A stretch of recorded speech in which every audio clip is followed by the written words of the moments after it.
Today we are going to be making our own tomato sauce. This is a water bath canning video for beginners.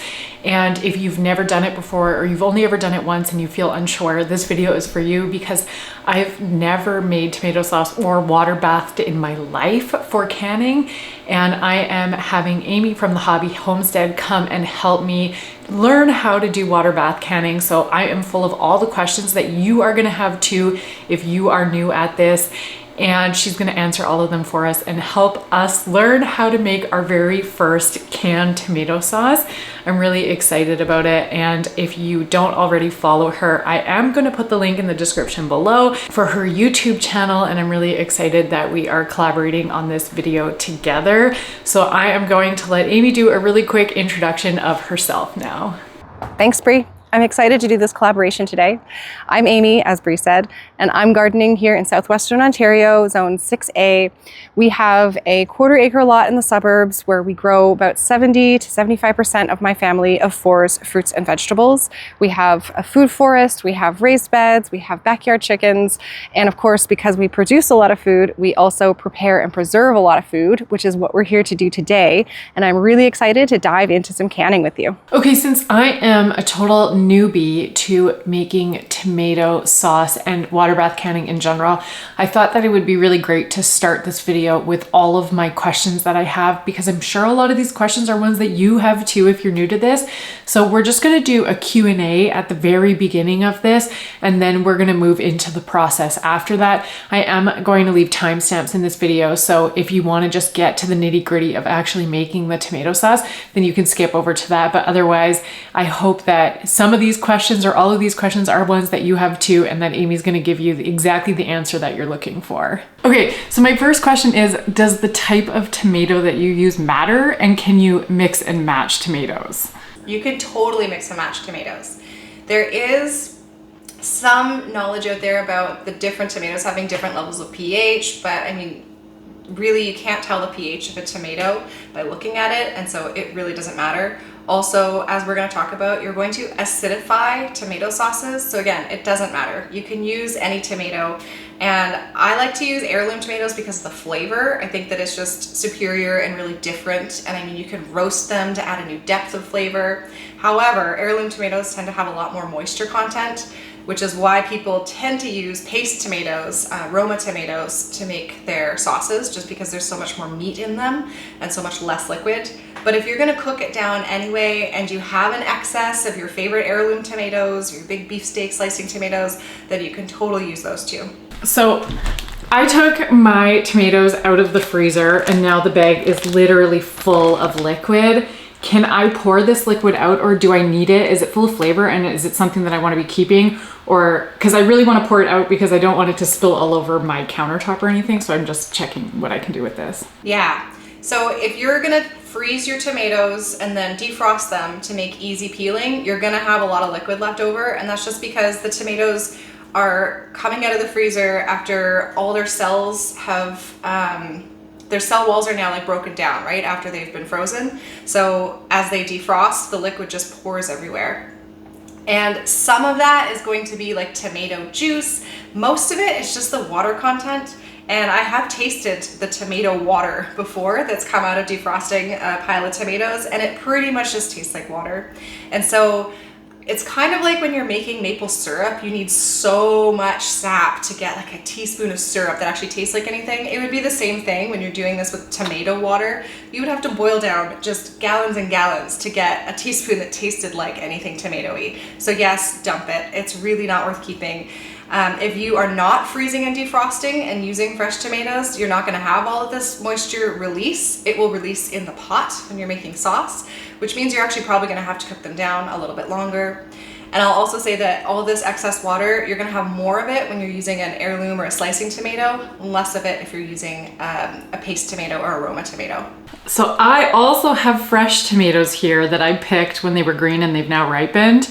Can I use frozen and fresh tomatoes at the same time when we're canning, or should I be doing them separately? You can, it's just you're gonna have to, well, you don't have to. You may wanna peel them.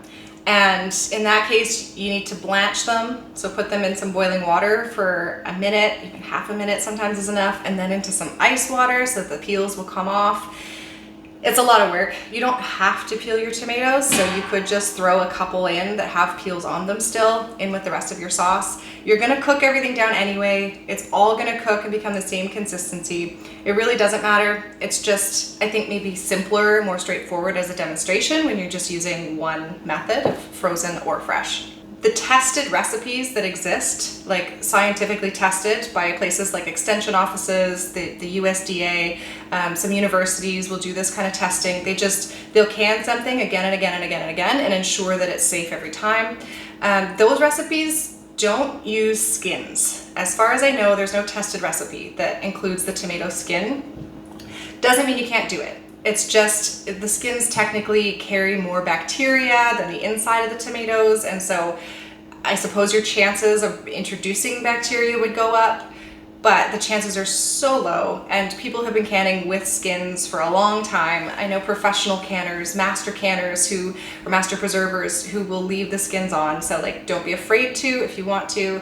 Just know that if you're looking for a scientifically, rigorously tested recipe for optimal safety, those don't actually include skins.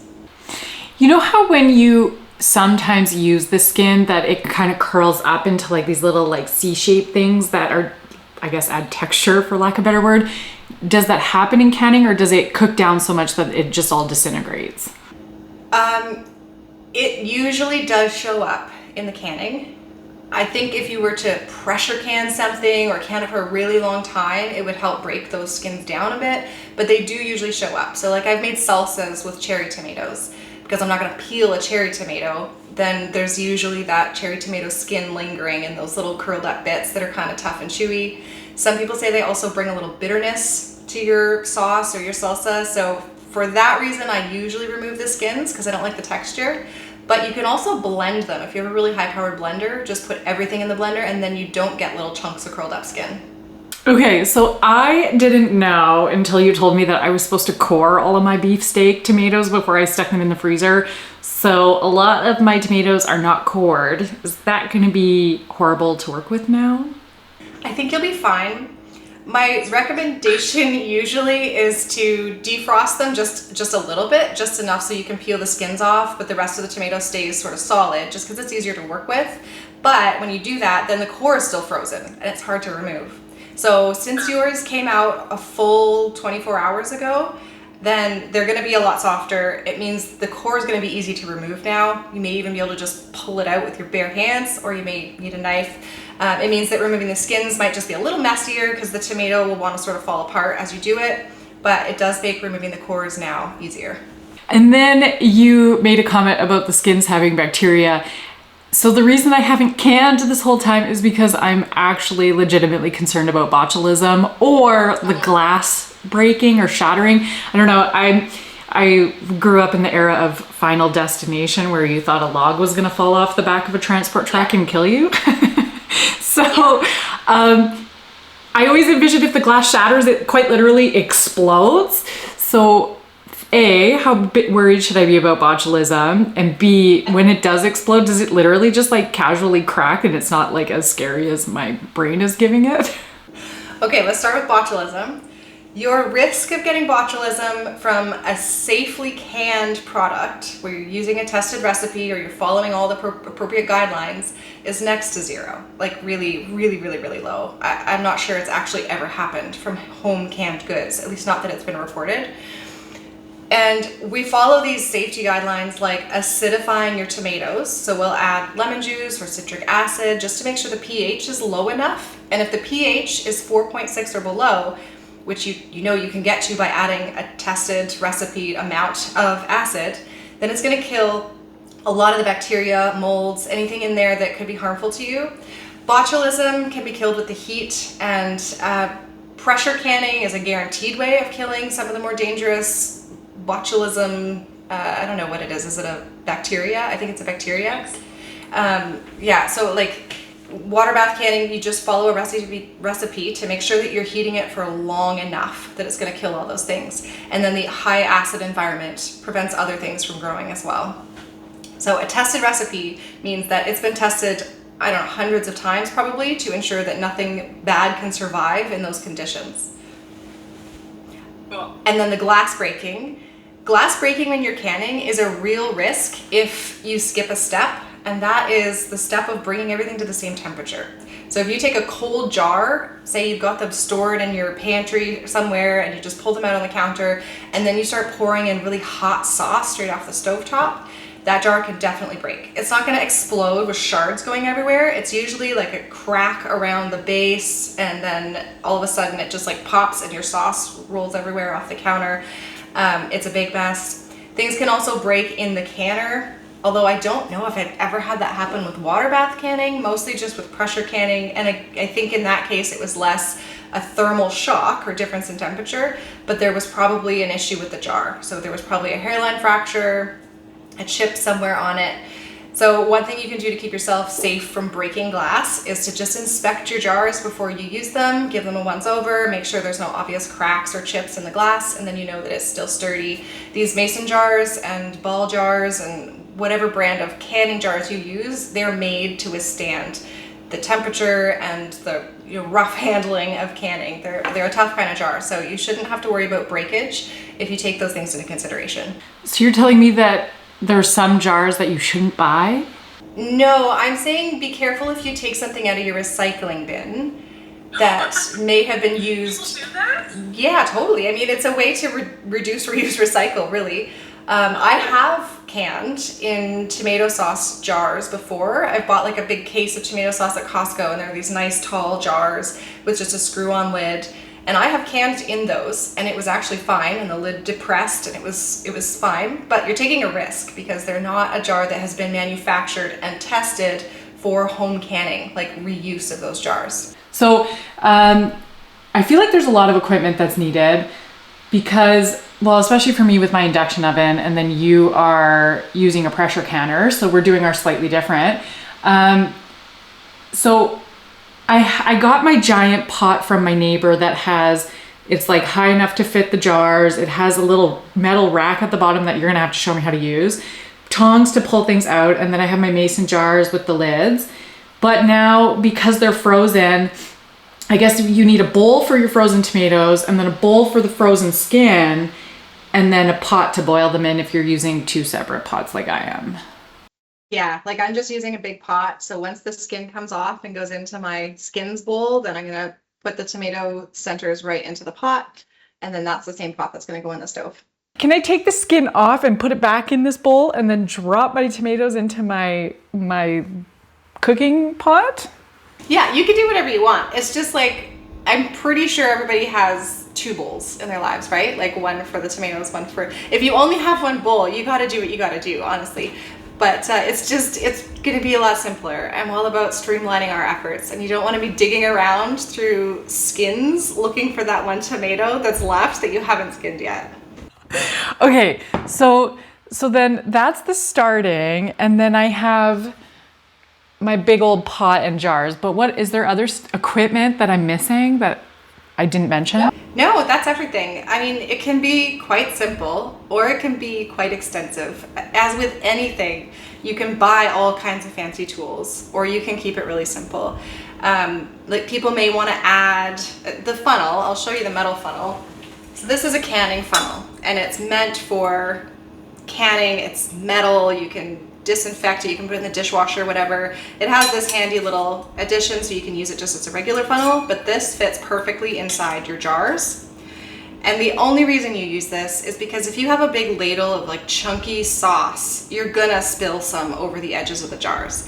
It's not the end of the world, you just have to make sure it's all cleaned off. And so you'd have to take a clean cloth and wash the rims of the jar, wash the outsides of the jar before you put it in your canner.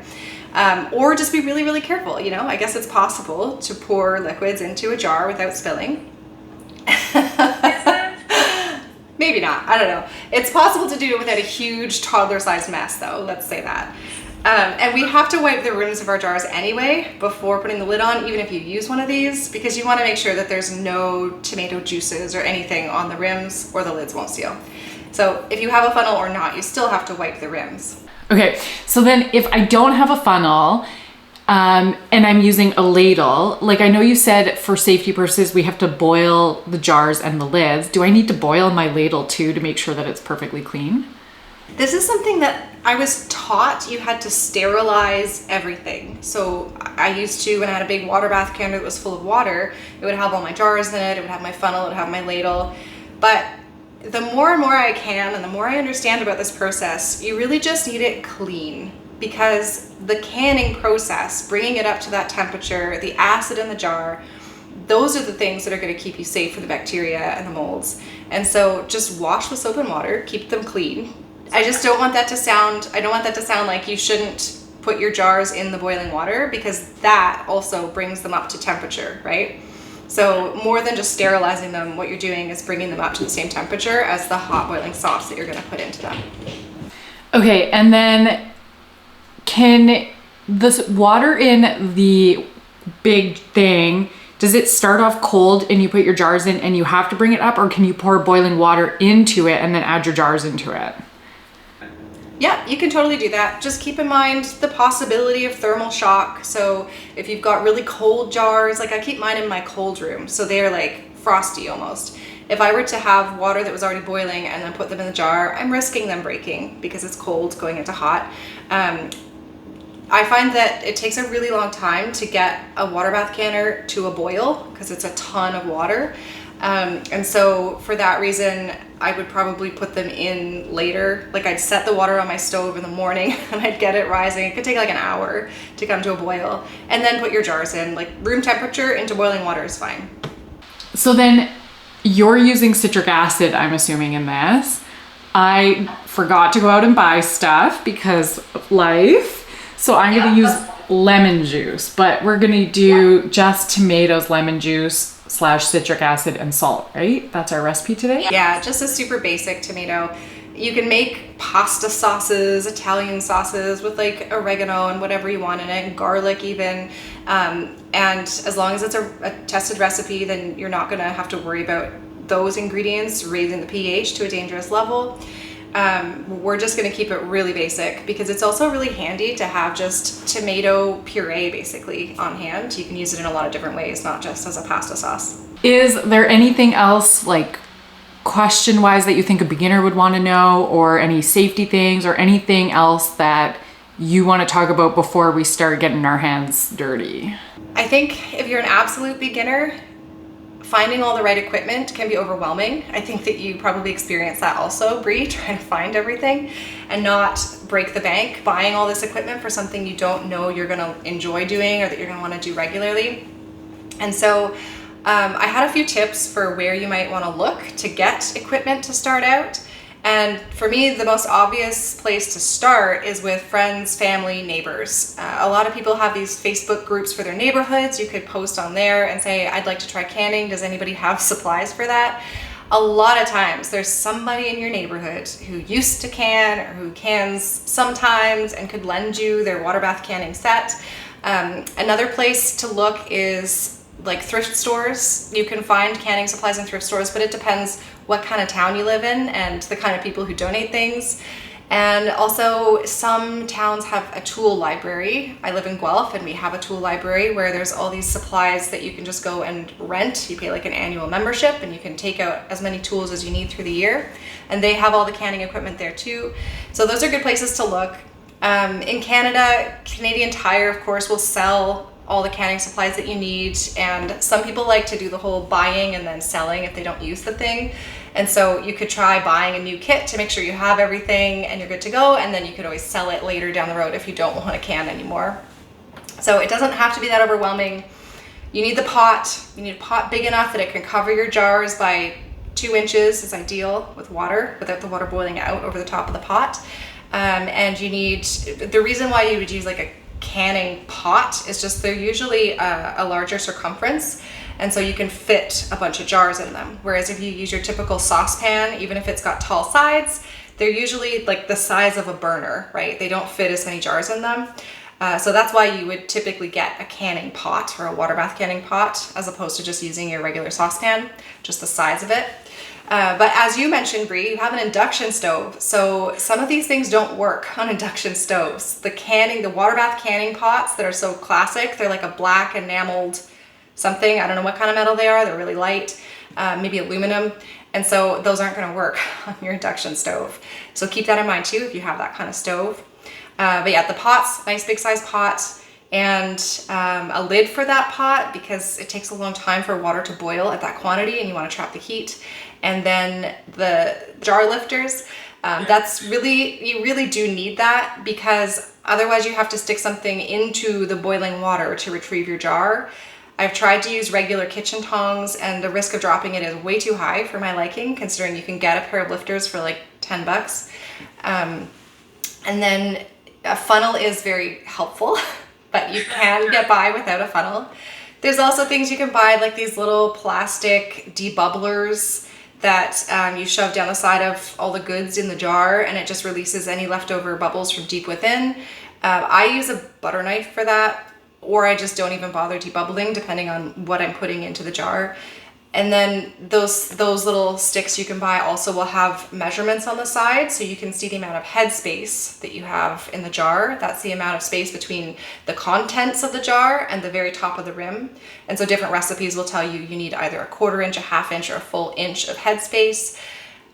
Luckily, canning jars, the lines pretty much represent that spacing anyway. So if you're looking at the bottom line of all those rings on the top of the jar, that's pretty much your 1 inch mark. So you can go by that. You don't need that tool, but it is another common canning tool you can get.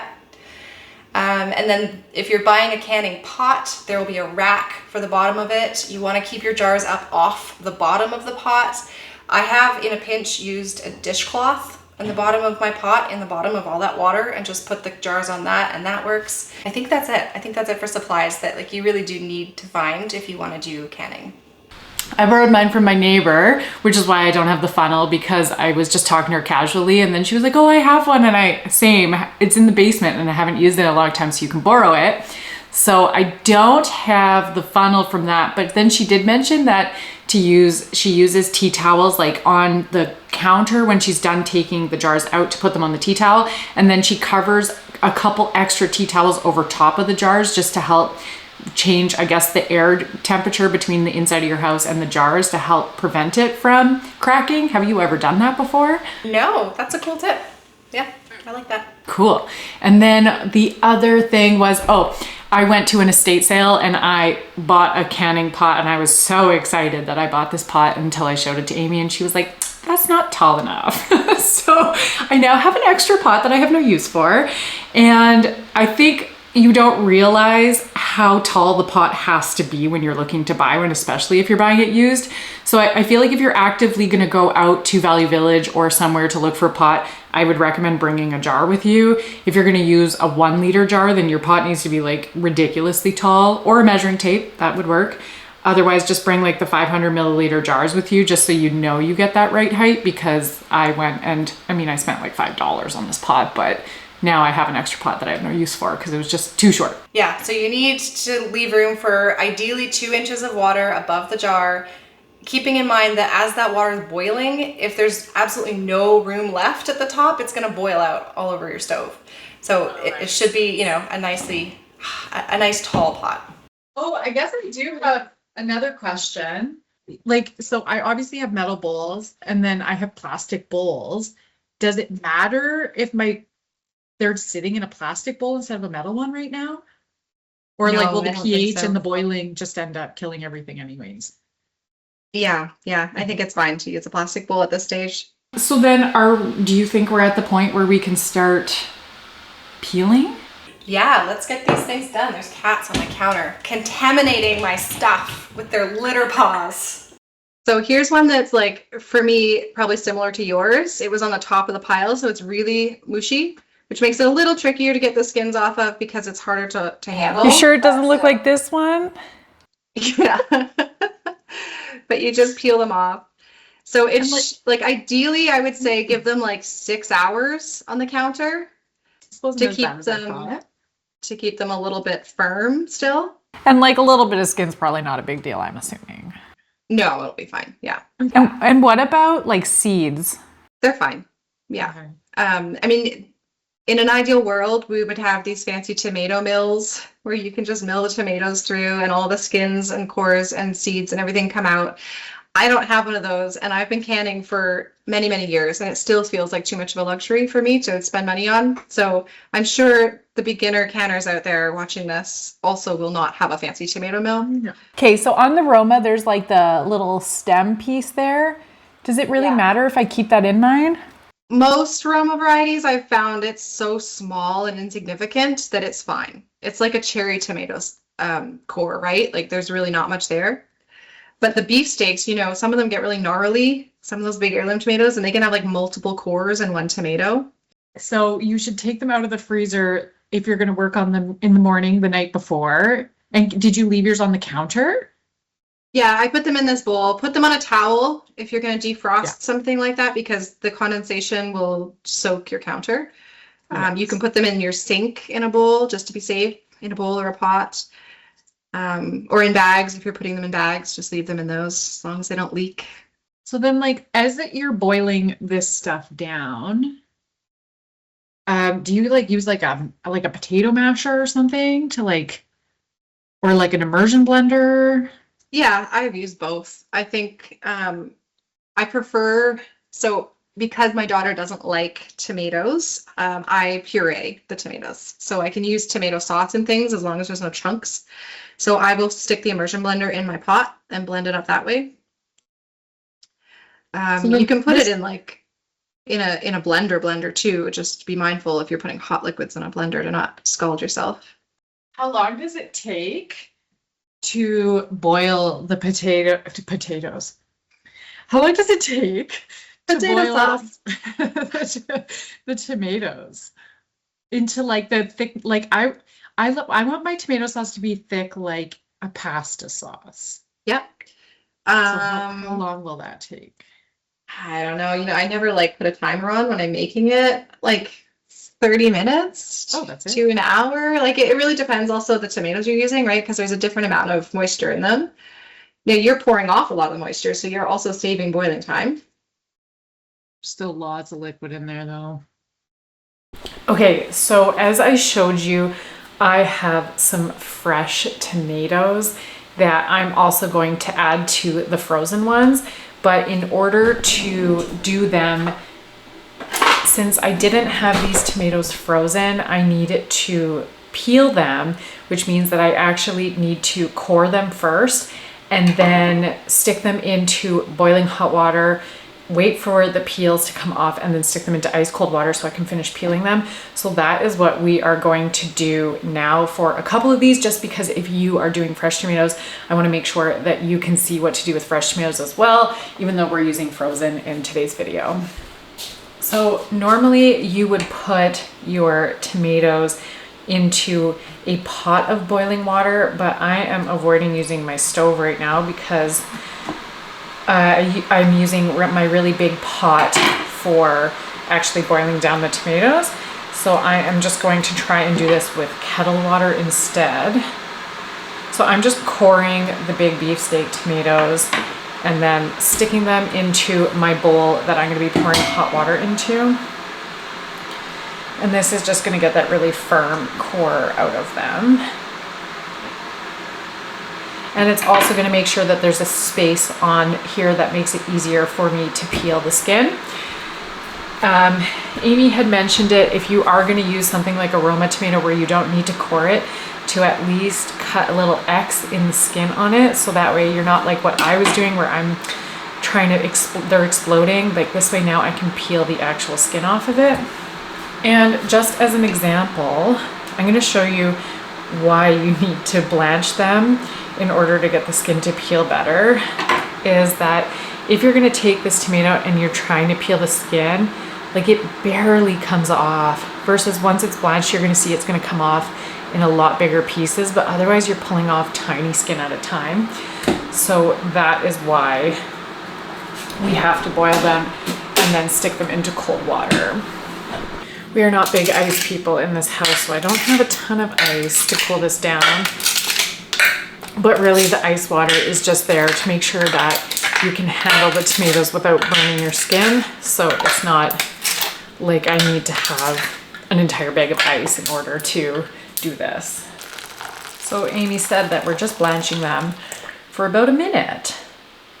So hopefully using this water from the kettle will be enough. Oh, you can already see here that the skin is starting to peel back on these. Oh yeah. Okay, let's move over the little one. You can see here how the skin has started to roll back. So we're gonna stick that into our ice water. And just sticking a knife through these ones, you can also feel. So I'm gonna take a small one out just so that way I don't take it out too soon. That was nice and simple. And then look how easy the skin just comes off of these. That was a really simple way to do it. Now look at that. That's just like mass amounts of skin coming off in a single go. Beautiful. If you don't want to just dump your tomato skins into the compost, if you feel like that's wasteful, you can feed it to chickens. If you or someone you know has chickens, makes a good treat. Or you can dehydrate them. So this is my jar of tomato skins from a previous batch this year. I just laid out these skins in my dehydrator. If it's still summer and you've got lots of sunshine and heat, you could probably dehydrate them on screens out in the sun if you don't have a dehydrator. Anyway, you do that and then you grind them up. I put them in my Vitamix blender. If you have like a herb grinder that you use, you can probably put them in that. Grind them into just like flakes or powder. And then this just adds extra tomato seasoning, tomato taste to things like chilies and soups and sauces and whatever you're using. So right now, all of the tomatoes are boiling. There is so much water in here, so I'm pretty sure that this is gonna take a very long time of boiling down for it to get to what I want it to. So Amy was saying we want to make sure that the sauce stays on a simmer because you don't want the tomatoes to burn on the bottom of your pan. And I can feel just a little bit of like skin on the bottom of the pot here. So I am going to stir it and scrape it off and then keep it on a lower. Okay, and then here is my tomatoes boiling away. Yeah, looking good. Can I immersion blend it at any point in time if I feel like it? Yeah, totally.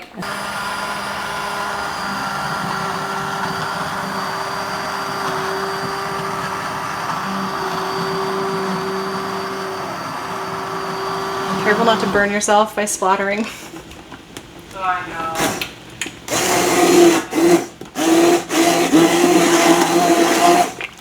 My biggest question for you, Amy, is this thing exists in the bottom of here, and it's clear that I can hook it like this, but if I hook it like this and put my jar in it, my jar is above the height of this, so obviously this is not what I'm supposed to be doing with this rack. So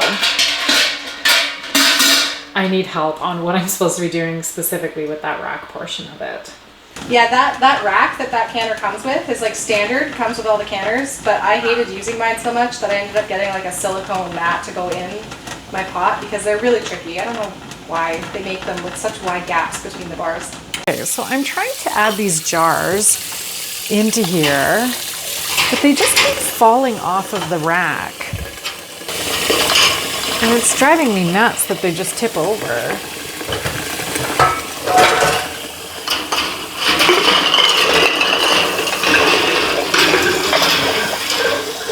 I feel like this is the perfect example of someone who doesn't know what they're doing. That I've made a bunch of, instead of filling them with water like a smart person that would weigh it down, I left them, ooh, that's hot. I left them empty.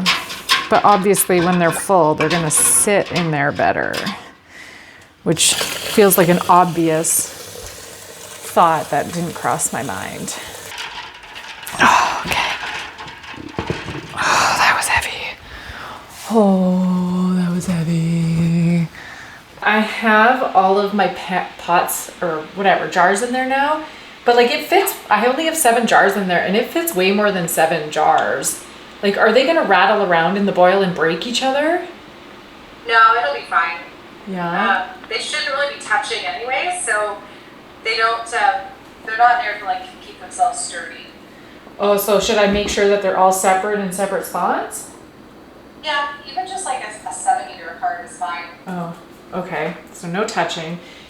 So if you live in a place that has really hard water, like lots of calcium in your water, most of Ontario is like this, probably other parts in Canada too, then you're gonna end up with this like white residue on your jars. And I mean, if you have that problem, you'll know it already. It'll be on your dishes if you don't use vinegar or something in your dishwasher.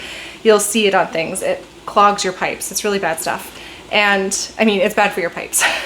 And so if you're canning, that calcium can like become a sediment on the jars, and then it's not a problem, but it's unsightly. You pull your jars out and they dry and they're covered in like this fuzz of white. And so if you just put a slosh of vinegar in your water bath canner, like just in the water around the jars, it actually somehow prevents that residue from sticking to your jars. So you get a cleaner look at the end of the day. So I'd love to hear from you in the comment section if you are a new water bath canner like I am, or if you've been doing it for a year or two, or you're just here because you're curious and you want to check it out because you like what I do here, or you like what Amy's doing and you just want to hang out with us. Just let me know in the comments below. I would love to hear from you. And if you have any questions on water bath canning, Amy will absolutely answer them in the comments for you. I am not the one who should be answering your questions since I'm new to this, but she'll definitely check them out and answer them for you.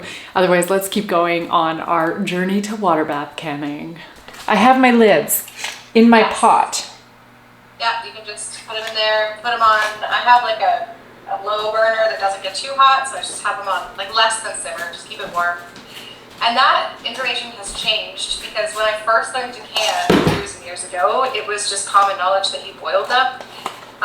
Now we also didn't really have the internet, and I learned from my mom and grandmother, so I don't know where they got We didn't have the internet, and we've all aged ourselves. yeah, we did that. And so I know that like new information has come out that specifically advises people not to boil them. I think it can damage the rubber seal. Okay. But you do want it nice and warm. Like I usually have the water too hot to touch. It's uncomfortable for my fingers in to get them. And that just makes sure that that seal is really pliable, which I think helps get a seal on your jar.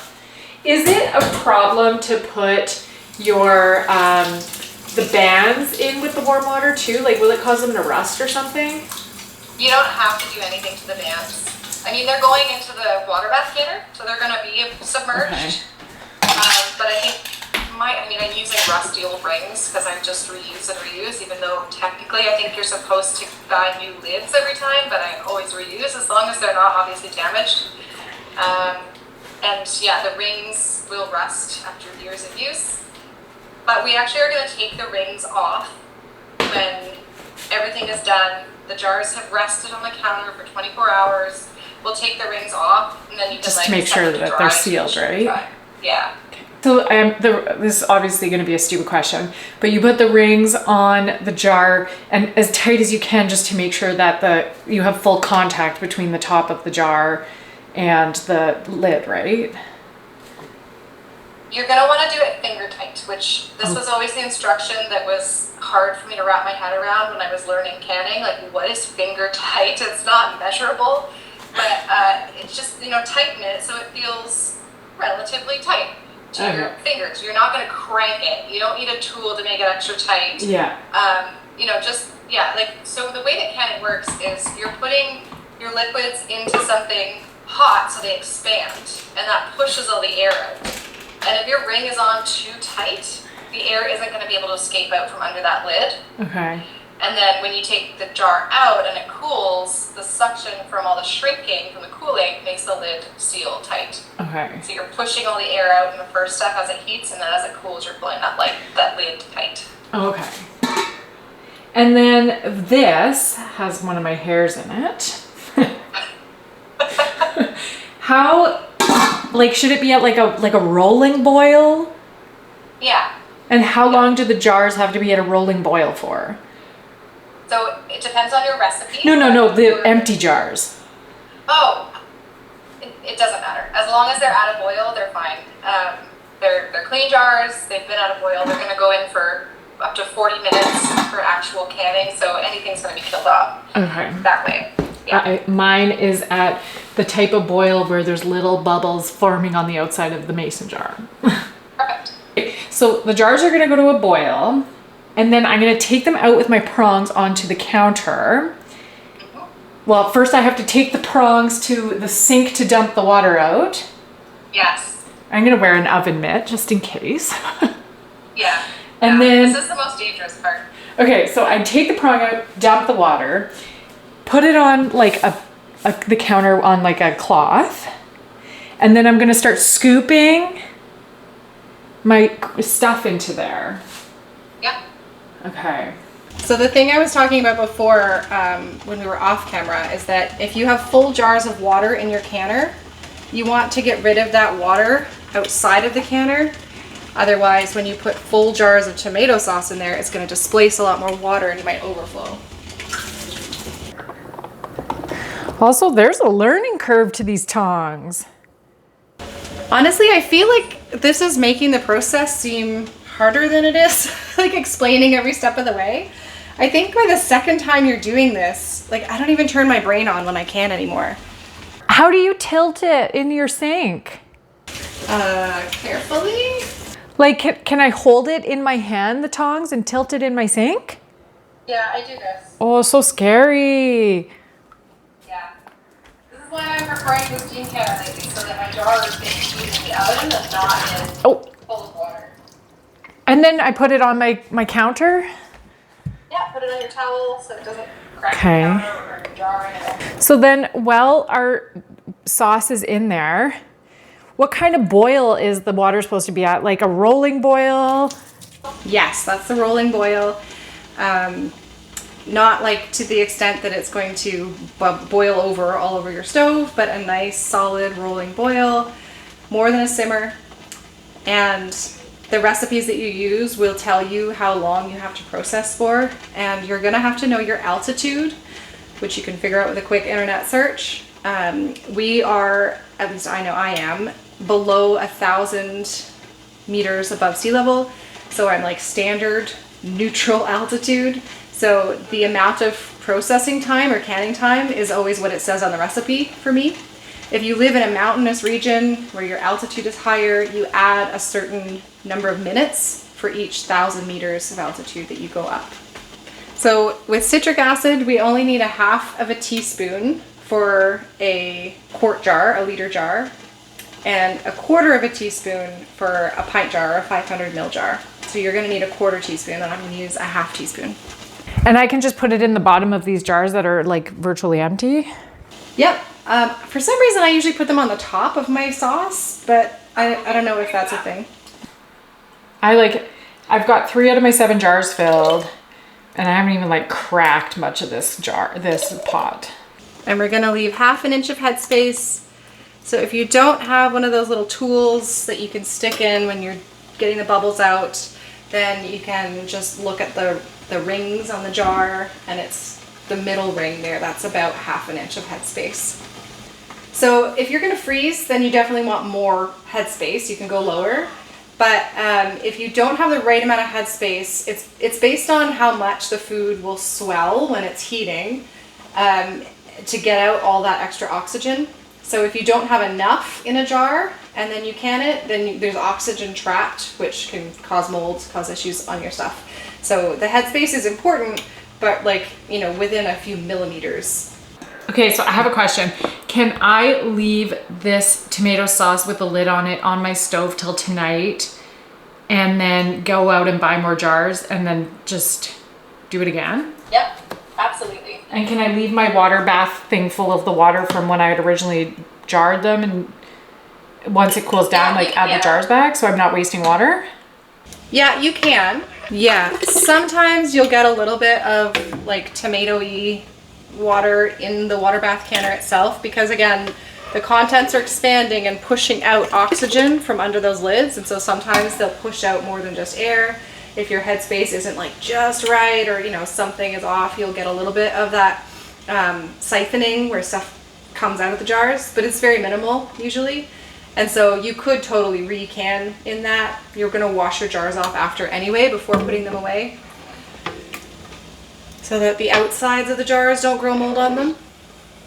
If the inside of the jar is dirty, you just want the outside. Yes, yes, that's right. And like, you don't want to get tomato sauce all over your clean cloth or your paper towel and then use it on the next jar. So definitely try not to dip it in the sauce. Does it matter if there's tomatoes on the actual jar, like at the bottom, if I don't clean it properly? On the outside, does it really matter? Doesn't really matter. It just means your water bath canner is going to have some tomato chunks in it, right? And if you want to reuse that water, yeah, just dirty the water. This is our debubbler tool that you can buy specifically for this, and it also has the lines on it for measuring. So you can go like this and see that you are a 1/2 inch headspace. I could add a little bit more to that if I wanted to. And it also aligns with this ring on the jar. And you can use the other end of it to debubble, where you just go like this to get any air bubbles out of it. I find with something so liquidy as a tomato puree, you don't really have to worry about it as much. It's more relevant if you have something more dense or just like a bunch of whole vegetables shoved in there.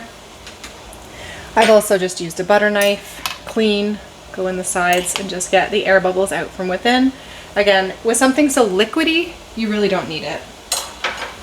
And then before I forget, I'm gonna add citric acid here. So I'm using bigger jars. I'm gonna use a 1/2 teaspoon. I find citric acid to be the least impactful on flavor, just because of the volume you use, I guess. But some people don't like that acid taste using anything, using any of the options, vinegar, citric acid, lemon juice.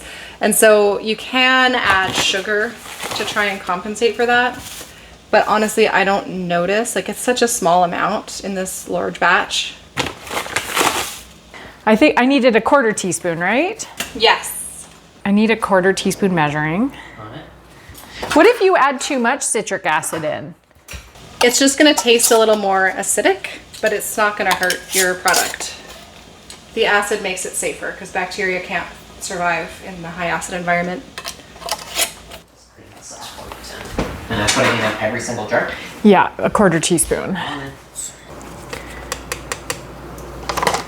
This looks like sugar. I don't think you want to eat that. See, now Colin gets to make a cameo in our YouTube video. I haven't done my makeup yet. Me either. Oh, also I forgot to salt. You think I could just use the same 1/4 teaspoon and add that much salt in it, or you think that's too much salt? No, you could totally. 1/4 teaspoon's not that much. Now you're gonna salt them all. In fact, one second. All right, mine are in, and now I'm gonna let them come up to a boil. Okay, so my water bather thing isn't boiling right now. Like the water's not boiling in there. That's okay, right? That's fine, yeah. You'll just bring it up to a boil and then start your timer once it reaches a boil. You just stir the salt into this thing? Nope. The citric acid, or are you just gonna let it? She you says- just sit it at the top? Yeah, you can just sit it at the top. The contents of the jar are gonna boil inside the jars, so everything gets mixed in. I feel like there's barely any space here. She said, I'm following the rules here. I'm worried. And that for these things, I don't have to like push them down or anything, right? Nope, just set them on top. Make sure they're lined up. Try not to get two lids attached to each other. Okay, and now we have to put them to hand tightened. Okay. Is it, so it's like just until they're like tight enough, like you're not pushing too tight, but they're tightish? Yeah, so they're on, you know, so that if you lifted it up, there's no wiggling left. It's tight, but you're not using like some fancy jar tightener tool to make them super tight. Because remember, you want the air to escape out from under those lids when they're in the water. That You felt want too tight. the air to escape? Yeah. The contents of the jar are gonna expand as it gets hot, and that's what pushes the oxygen out of the jar under the water. And then as they cool after, it pulls those lids down tight because everything's contracting. I think I'm gonna have to add more water. I also forgot, I thought that the water was too low because the jars were missing with the volume in them. And now that he's putting them in, the water's like right at the top. Oh, yeah. So you specifically need said to it take to the me, water and out. yet I was still like, no, we need more. You know?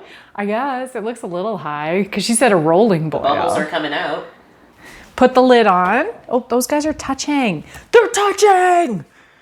It's not the end of the world. It'll be okay.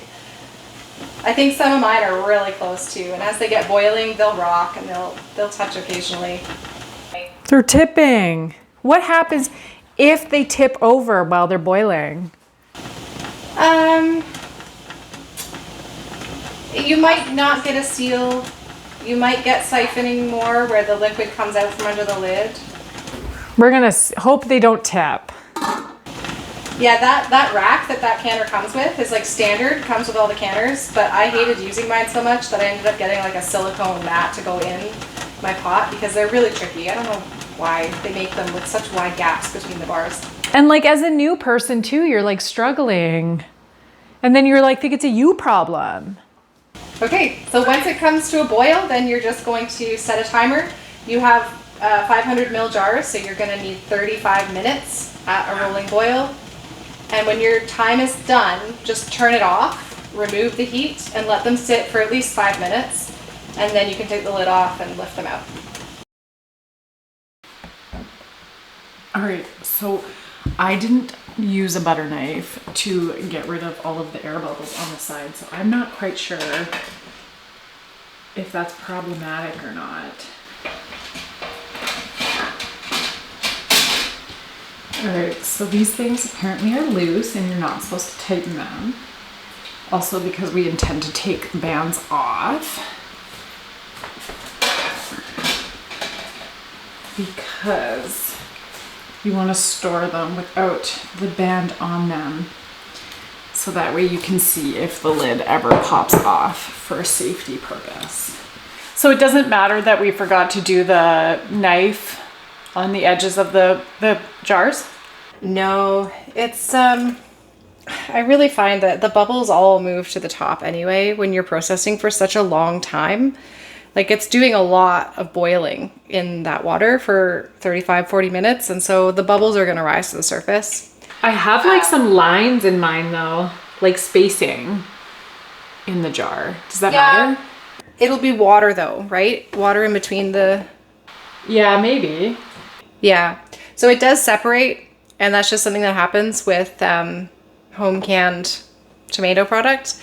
It'll separate, and once it's all set up and sealed and you can like manipulate it, so like 12 hours later, you can give it a shake if it really bothers you and sort of fix it that way. But once you pour it out into a pot, it won't be an issue. It'll be gone. I leave my jars undisturbed like this for about 12 hours. So if I, tomorrow morning, I can probably relocate them and put them away in the pantry. But label your jars. It may seem like it's not important, especially when you're just starting out and you only have one thing and you'll think, I'll remember that. But it's the same thing as when you have to label your seeds, your seedlings, right? Like you think you'll remember and then you don't. And sometimes years can go by in a blur and you don't know how old it is anymore when it's been shoved to the back of the cupboard. So label it with what it is and the date that you canned it on. So I'll just write tomato puree, not salted, because I forgot to salt it, and October 2025. And then I know if I need to adjust the seasonings when I go to cook it, that kind of thing. Any notes you leave for yourself for the future are always something to be thankful for in the future when you're wondering what the heck is in that jar and whether it has herbs in it or whether you can use it in another application. Like just be clear on your labels. Also, after that 12-hour period, you'll take the rings off and give it a test. So you should be able to pick up your jar by the lip, by the rim of the lid, and it should be on there securely enough you can hold the weight of the jar. If it comes off, that just means it hasn't sealed, and you have a couple of options. One is that you can pour the contents back into a pot, wash your jar and your lid, maybe try a different lid this time, bring everything back up to heat, and then just reprocess that jar. Or you can just put it in the fridge and use it in the next week. Or you can just make sure there's enough headspace for freezing and just put the jar in the freezer. But it's really important to test that seal that way. Like, you may be afraid to lift it because you don't want to pop the seal off, but if that's all it takes to pop the seal, then it's not sealed enough anyway. A really good seal, you can lift it by the lid and the whole weight of the jar is supported. Yeah, and then the rings can go away in storage somewhere and everything else goes on the shelf. The reason why we take the rings off is because a seal can fail and you might not know it if the ring is there to hold the lid down. So if there's gases bubbling away inside there caused by bacteria that are eating and digesting, then the lid will pop off, and you want to know that that's happened. And if the lid pops just a little bit because there's a ring holding it down, then what can happen is you can get some of the contents of that jar getting stuck under the lid, and then it looks and feels like it's still sealed. It'll like dry and sort of reseal almost. And so then when you go to eat it, you might think, oh, it sort of popped off. It was hard to get off, so it must have been sealed. But really that could have just been stuff that got stuck under the lid and held it down. So that's why we take the rings off for storage. And also when you store jars, it's recommended not to stack them on top of each other because it can damage the seal. It can interfere with the seal. So just make sure you have them all in a line. Okay, so it is the morning after we canned these tomatoes since they had to sit on the counter for 12 hours.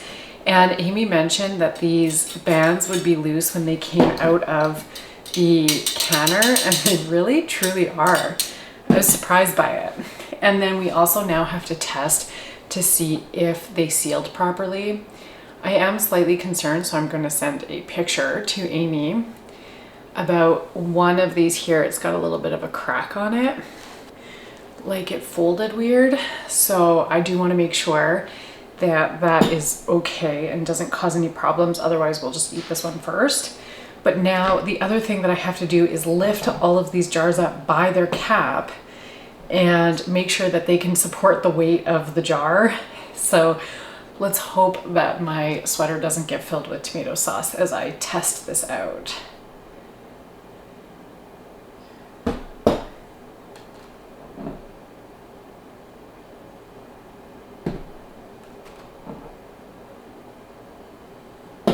Okay. Feeling a little nervous about this, but so far 5 of the 7 have sealed. Okay, and with that, that's all 7 of them. So I'm gonna put these away now. Well, first I have to label them all, and then I'm gonna put them all away in the pantry. I hope that you felt like this was like a true class that you could have paid for and asked all your own questions, and that a lot of your questions got answered. And it really made such a huge difference having Amy here. So I really appreciate being able to ask all the questions I could possibly ask as a beginner. Thanks for having me on your channel. I know that canning can seem a little bit intense when you go through all of the logistics, all of the background rationale for why we do things the way we do. I don't want this to seem hard. Canning is really simple. It's just at first there's a bit of a learning curve to really wrap your head around why we do things the way we do. But then it's just a few simple steps, you know, clean your jars, fill your jars, put them in the boiling water, set a timer, and Bob's your uncle, you're done. It really doesn't have to be that hard. This is entry-level canning, and I hope that everybody wants to give it a try. There's a lot of other things you can can. Once you've mastered water bath canning, you can do all the pickles and all the jams and fruits in the world. And it really is a great way to make use of local in-season produce and get your pantry shelf stocked. That is everything for today's video. If you did enjoy it, make sure to give it a thumbs up. Go check out Amy's channel and give her a follow. We're using the collab feature, so if you have never met me before, come over to my channel and check me out as well. We both garden in Ontario. But again, if you liked today's video, give it a thumbs up, subscribe to the channel, and check out this video here. Bye.